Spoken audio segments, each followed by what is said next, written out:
my original research area was new media art, and much of which involved artists who were directly engaging in networks, net.art back in the 1990s, net art later on. And there was a real bifurcation between that kind of work and where it took place, where it got exhibited, how it got understood, who wrote about it, and the mainstream art world. I think that's changed to some extent. I think that the difference between those two worlds no longer really exists. So you get somebody like Richard Prince, who has recently done a bunch of work involving Instagram images.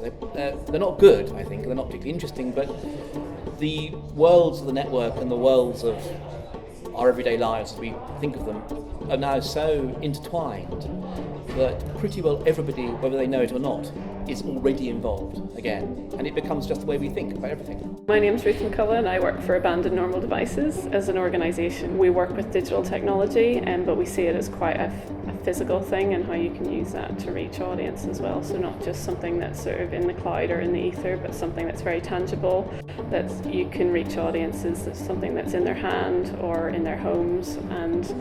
And I think, filmmakers and artists both need to think about that as a platform to reach audiences as people move away from traditional forms of media. Art history is littered with examples of artists and companies questioning what's going on in contemporary society, from political theatre to contemporary dance. They're exploring issues of the time, and technology, is probably the biggest and most kind of talked about thing, in society as a whole today. So, unquestionably, artists need to be at that forefront. My name is Jo Scott. I engage with digital technology in a live performance space, and my interests are about how that technology becomes very active through its improvised use by both me and also participants within that space.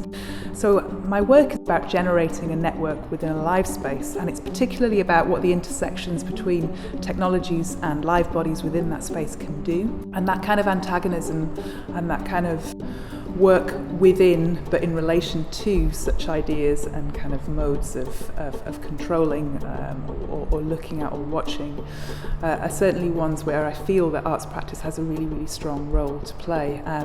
So it's that classic thing, I think, of working within a system, and in this case an online networked system, in order to interrogate what that system is and what it does.